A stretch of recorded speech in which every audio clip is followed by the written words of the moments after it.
This video will help you pair the wireless remote control RFGB-20 with the RFSAI-61B-SL unit. First, remove the battery from the device. Press any buttons to fully discharge the device. Insert the battery.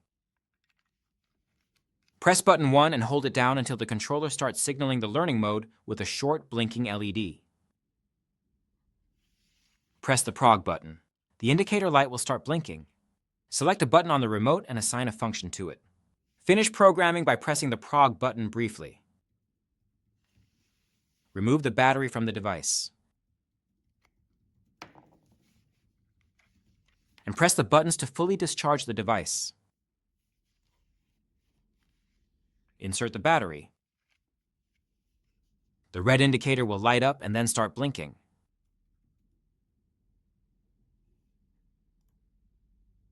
After the blinking of the indicator, you can control the paired devices.